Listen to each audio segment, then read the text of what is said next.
This is a unique opportunity for attendees because you're not only going to hear lectures from some of the leaders in the field, you're also going to get hands-on experience with them in both a dry lab scenario where we get to discuss devices in kind of a low ratio kind of setting, and also in the wet lab where you'll get to hear their tips and tricks directly, ask all the questions you want to ask, and also really kind of get to see how they use the devices.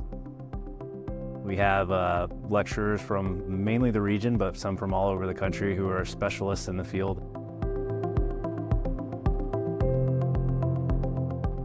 We have a dry lab, which is an opportunity for our participants to get hands-on with vendors, as well as also have faculty who are going to be discussing all the products that we have available at the masterclass.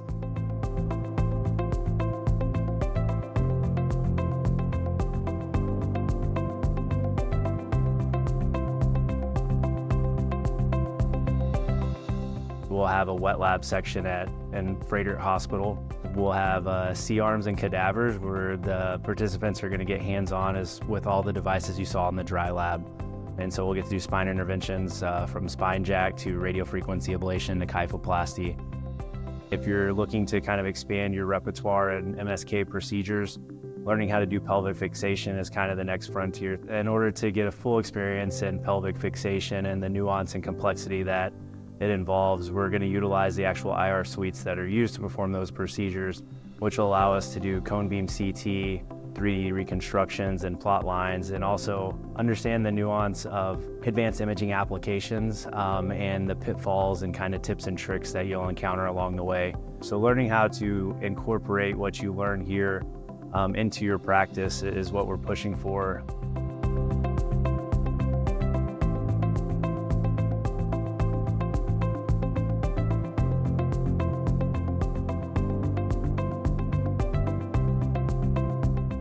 We also kind of had a regional approach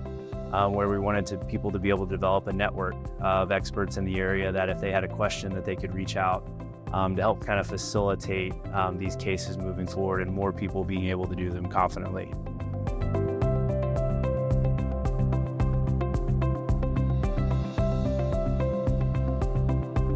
I thought the best part of the day, honestly, was doing the wet labs and just getting a chance to really get hands-on. I think that's, with some of these procedures, they're complicated, and I think that's the best way to really translate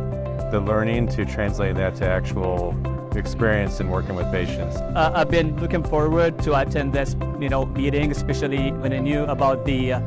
figures and the names who are presenting and participating in the education, and they had the opportunity to ask and get